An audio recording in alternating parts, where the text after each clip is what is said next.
சீரியல்களின் full எபிசோடுகளை Sun டிவியில் ஒளிபரப்பான உடனே எக்ஸ்க்ளூசிவாக சன் நெக்ஸ்டில் மட்டும் ஃப்ரீயா பாருங்கள். என்ன சொன்ன? ஞாபக மறதி மனுஷங்களுக்கு சாமி கொடுத்த வரமா? அதனால நடந்த எல்லாத்தையும் மறந்து போகணுமா? எப்படி எப்படி எப்படி எப்படி எப்படி கேலண்டர்ல தேதியை கிழிக்கிற மாதிரி கசப்பான சம்பவத்தெல்லாம் கிழிச்சு தூக்கி போட்டுறணும்.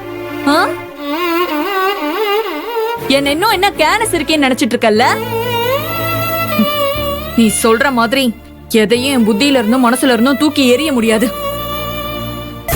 ஏன்னா நீயும் உன் தங்கச்சியும் எனக்கு கொடுத்தது நான் கட்டையில வெந்தாலும் தீராத வேதனை. அது எத்தனை ஜென்மம் எடுத்தாலும் ஆறாத ரணம். அடிச்சவங்க அடிச்சத மறந்துடலாம், ஆனா அடி வாங்கினவங்களால அத காலத்துக்கும் மறக்க முடியாது. அதுலயும் நீயும் உன் தங்கச்சியும் என்ன அடிச்சது என் மனசுல இப்பவும் இங்க இருந்து சொட்டு சொட்டா ரத்தம் வழிஞ்சிட்டு இருக்கு. இந்த உடம்பு தான் பாக்குறதுக்கு அலங்காரமா இருக்கு, ஆனா உள்ள மனசு அலங்கோலமா இருக்கு. இதுக்கு காரணம் நீ, உன் தங்கச்சி, உன்னோட பாழா போன பாசம். என்ன பாக்குற? என்ன பாக்குற?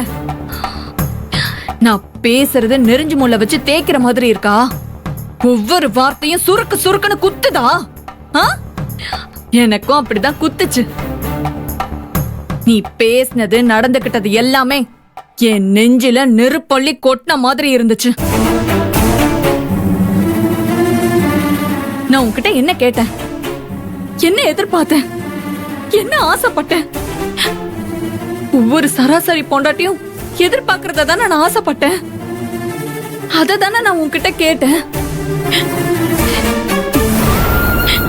உன்னோட வாழணும், எப்போ உன் கூடவே இருக்கணும், உன் கைய புடிச்சுக்கணும், உன் தோல்ல சாஞ்சிக்கணும், நீ விடுற மூச்சு காத்த மட்டுமே சுவாசிக்கணும். நான் இப்படிதானே ஆசைப்பட்டேன். நான் இதுக்கு தானே ஆசைப்பட்டேன். இதுல எதையாவது ஒன்னையாவது நீ நிறைவேற்றி வச்சிருக்கியா? ஒன்ன சொல்லு. என் ஆசை எல்லாத்தையும் நிராசையாக்கி தூக்கி போட்டியே, அதாச்சும் உனக்கு ஞாபகம் இருக்கா? ஞாபகம் இருக்கா? எப்படி இருக்கும்? நீதான் எல்லாத்தையும் கிழிச்சு போட்டியே, கிழிச்சு போட்டல. வாழ்க்கையில நாம இழக்கிறது எதுவுமே திரும்ப கிடைக்காது. இந்த செகண்ட் இது போனது போனதுதான். ஆத்துல போன தண்ணி ஓடுற செகண்ட் வேற, இந்த செகண்ட் ஓடுற தண்ணி வேற. அது மாதிரிதான் நேரமும் காலமும். இழந்தா இழந்ததுதான். இது உனக்கு புரியணும். நான் புரிய வைப்பேன். எத்தனையோ நாள் இந்த ரூம் ஜன்னல் பக்கத்துல நின்னு நிலாவை பாத்துக்கிட்டு நான் உனக்காக காத்துட்டு இருந்திருக்கேன். ஆனா நீ எனக்கு கொடுத்தது எல்லாமே ஏமாற்றமும் கண்ணீரும் அழுகையும் தான். அதே மாதிரி இப்ப நான் உன்னை காக்க வைக்க போறேன். நீ எனக்காக காத்திருக்கணும். என்ன மாதிரியே நீயும் ஏமாற்றமும் கண்ணீரும் அழுகையுமா எனக்காக காத்திருக்கணும். எனக்கு இதுவே ஏமாற்றமா தான் இருக்கு. ரெண்டு பேரும் ஒன்னா சேர்ந்து வாழலாம் நீ சொல்லிட்டு இப்ப இங்க வந்து இப்படி பேசிட்டு இருக்கிற. இது என்னத்துல நியாயம் பொண்ணு? நியாயமா? நியாயத்தை பத்தி நீ பேசாத. நீ உன் மனசுக்குள்ள ரெண்டு தராசா வச்சிருக்க. உன் தங்கச்சிக்குனா ஒரு தராசு, மத்தவங்களுக்குனா ஒரு தராசு. நியாயத்தை பத்தி பேசுறதுக்கு உனக்கு என்ன அருகதை இருக்கு? என்ன என்ன கோவம் வருதா? நீ உன் தங்கச்சியும் கூட்டி சேர்ந்துக்கிட்டு என்ன தேர்தல்ல தோக்கடிச்சு மண்ணை கவ வச்சிங்கல்ல, அப்ப எனக்கு இப்படிதான் கோவம் வந்துச்சு. எனக்கு எதிரா நீ கோர்ட்ல சாட்சி சொல்லி என்ன ஜெயிலுக்கு அனுப்புனியே, அப்பவும் எனக்கு இப்படிதான் கோவம் வந்துச்சு.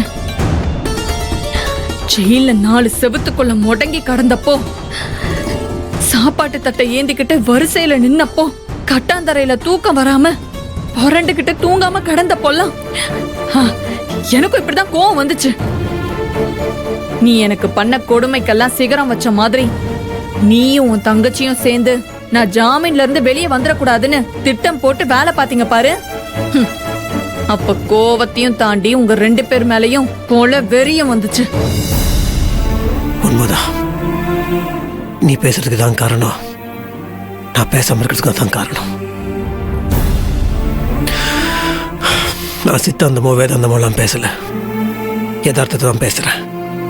நாம நல்லதுன்னு நினைக்கிற எல்லா விஷயங்களும் நல்லதும் கிடையாது, நம்ம கெட்டதுன்னு நினைக்கிற எல்லா விஷயங்களும் கெட்டதும் கிடையாது. நீ நடந்து முடிஞ்ச விஷயத்தை பத்தி மட்டும் தான் யோசிக்கிற, ஆனா நடந்து முடிஞ்ச விஷயத்துக்கு பின்னாடி இருக்க உண்மையை பத்தி நான் யோசிக்கிறேன். நீ இப்படி எனக்கு புரியாத மாதிரி பேசி என்ன சமாதானப்படுத்த முடியாது. சில விஷயங்கள் உனக்கு புரியாம இருக்கிறதே நல்லதுதான். சில நேரங்களில் நான் உன்னை காயப்படுத்திருக்கேன்னு உனக்கு தோணும். அந்த காயத்துக்கு பின்னாடி ஒரு காரணம் இருக்காது, ஒரு நல்லதுக்காக தான் இருக்கும். இந்த கட்டுக்கதையெல்லாம் என்ன நம்ப சொல்றியா? நம்புறதும் நம்பாததும் உன் இஷ்டம். நீ சொன்னல, சில விஷயங்களை வாழ்க்கையில் நம்ம இழந்தா மறுபடியும் அது கிடைக்காதுன்னு. சில விஷயங்களை வேணா இழக்கலாம், ஆனால் வாழ்க்கையவே இழக்கலாமா? அது திரும்பி கிடைக்குமா? வெளியே குட்டிம்மா, உங்க அப்பா, அப்பத்தா, புலிக்குட்டி எல்லாருமே ஒரு சந்தோஷமான வாழ்க்கையை வாழப்போறோம் நம்பிட்டு இருக்காங்க. இதெல்லாம் தெரிஞ்சாக்க மனசு எவ்வளவு கஷ்டப்படும். உள்ள என்ன நடக்குது ஏது நடக்குதுன்னு அவங்களுக்கு எப்படி தெரியும்? அவங்க எல்லாரையும் பொறுத்த வரைக்கும் நம்ம சந்தோஷமா வாழ ஆரம்பிச்சிட்டோம், அவ்வளவுதான். நமக்குள்ள இருக்கிற இந்த சோகம் வருத்தம் எல்லாம் நமக்கு மட்டுமே தெரிஞ்ச ரகசியமா இருக்கட்டும். நானும் அவங்க கிட்ட எதுவும் சொல்ல மாட்டேன், நீயும் எதுவும் சொல்லாத. இப்ப நான் என்ன பண்ணணும்? நான் என்ன பண்ண இதெல்லாம் சரியாகும்?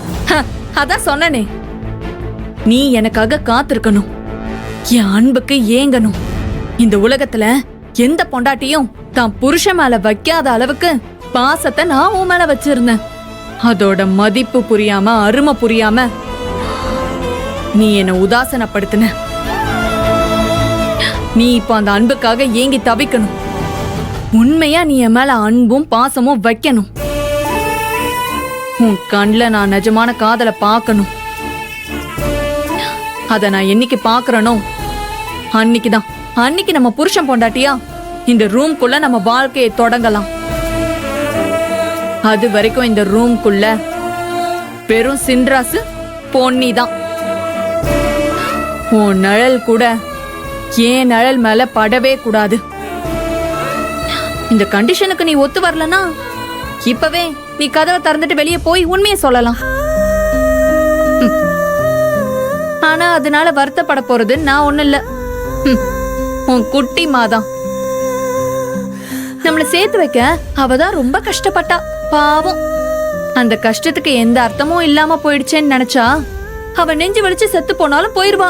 நீ வேணா பொண்ணு, குட்டி மகத்த விஷயம் தெரிய வேணா பொண்ணு. உனக்கு கெஞ்சி கேட்கிற பொண்ணு, குட்டி மகத்து தெரிய வேணாம்.